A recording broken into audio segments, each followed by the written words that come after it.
maire, merci Bonjour. de nous recevoir. Ce n'est pas nouveau, le logement est un véritable problème à Sainte-Maxime, comme dans toutes les stations touristiques d'ailleurs, hein, car il y a peu de biens à louer à l'année, et les loyers sont évidemment bien plus chers qu'ailleurs. Je pense que vous êtes d'accord avec ça. Les Maximois en attente d'un logement aidé attendent avec impatience l'immeuble Chancory. Donc pouvez-vous nous dire combien de logements sont prévus, sur combien de niveaux et quand seront-ils livrés en fait? Bien, alors avant de venir sur Chancory plus précisément, je voudrais rebondir sur vos propos quant aux difficultés de logement que nous avons ici. Alors, vous le savez, le logement, c'est une difficulté nationale. Bien. Dans le Var, elle est peut-être encore plus tendue qu'ailleurs, et en particulier dans le golfe de Saint-Tropez. Pourquoi tout ça? C'est parce que, évidemment, c'est la loi de l'offre et de la demande. Il y a énormément de demandes de logement, en particulier dans le golfe de Saint-Tropez, et l'offre n'est pas suffisante. Et malheureusement, cet écart ne fait que s'agrandir. Parce que, en période difficile, dans une conjoncture compliquée, beaucoup de gens désirent venir s'installer ici, ce qui fait qu'on a une multitude de demandes.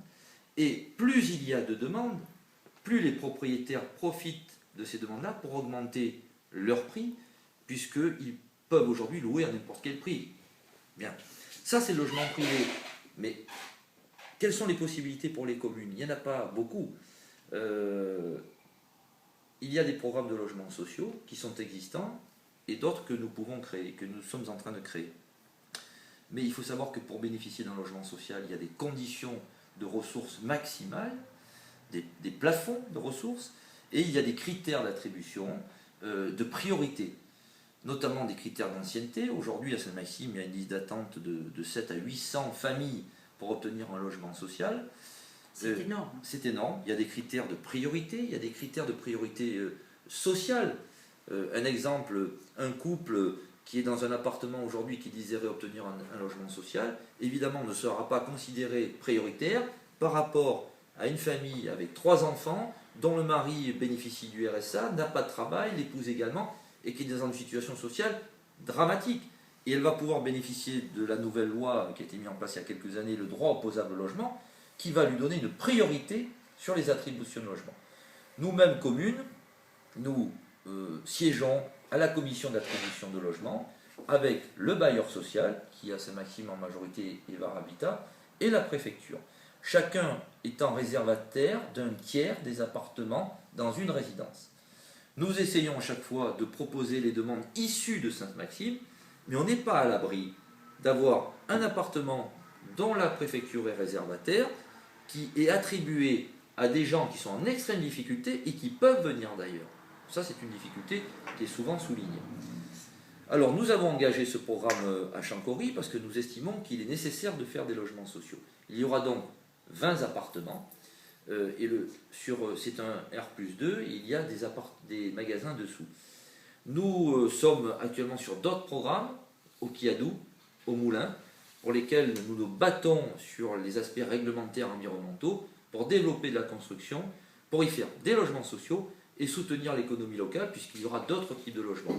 Parce qu'il y a une chose que je veux préciser, c'est qu'à Sainte-Maxime, les gens n'ont pas besoin exclusivement de logements sociaux. Il y a toute catégorie de demandeurs ici. Il y a des gens qui sont des revenus, on va dire, moyens, qui pourraient profiter d'accession à la propriété ou d'appartements un peu moins chers, sans forcément aller dans un logement social. C'est tout le parcours résidentiel qui est compliqué dans le golfe de Saint-Tropez, et donc c'est ça que nous essayons de recréer avec les différents programmes que nous avons engagés. Par contre, s'il existe un discours national, on l'a vu, contraint par une loi aujourd'hui, il faut faire 25% de logement, on s'aperçoit que dans nos collectivités c'est très compliqué, parce que les terrains d'abord ne le permettent pas, et les réglementations environnementales et de droit à construire sont très difficiles à contourner, et vous le voyez, c'est qu'à chaque fois qu'on a un programme sur un terrain même communal, il y a une tortue, il y a une espèce animale protégée, il y a une plante qui fait qu'on se lance dans des procédures environnementales extrêmement longues dont on n'est pas sûr de l'issue en plus. Voilà la difficulté, mais en fait il faut continuer, il ne faut pas baisser les bras. Donc 20 logements en Chancory, nous avons traité un permis de construire avec un privé dans lequel nous avons exigé 12 logements sociaux à l'intérieur, à moindre frais pour la commune, aucun d'ailleurs. Donc voilà une offre encore supplémentaire. plus tout ce qu'on veut faire, voilà, il y a une offre qui est en train de se mettre en place à Sainte-Maxime, mais qui ne suffira pas, parce que quelle est la problématique aujourd'hui? Ça résume la situation, c'est que les gens ne sortent plus des logements sociaux, il n'y a pas de rotation, il n'y a pas d'appartements qui se libèrent, très peu, 3 ou 4 par an à Sainte-Maxime. Et il y a une demande de plus en plus importante, parce qu'avant il y avait les revenus les plus modestes, évidemment, mais aujourd'hui il y a une autre demande, qui est celle de gens qui vivent avec des revenus un petit peu supérieurs, dans des appartements dont ils payent très cher, 1200, 1300 euros, et qui se disent, mais je vais demander un logement social aussi, j'y ai droit, parce que je suis encore en dessous du plafond, mais je vais me faire une économie de 800 euros par mois pour ma famille. Donc le tout cumulé, nos demandes explosent. D'accord.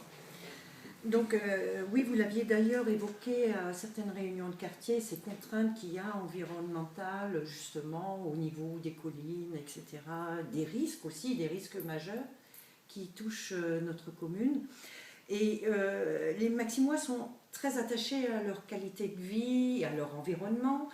Et tous ces projets immobiliers que vous avez donc au Moulin, est-ce que ces projets immobiliers répondront à leurs attentes? Est-ce qu'il y aura des espaces verts de prévus? Quelles sont la hauteur de ces immeubles? Est-ce que ça va rester convivial en fait? Dans tout, c'est une question d'équilibre. Il ne faut être excessif en rien.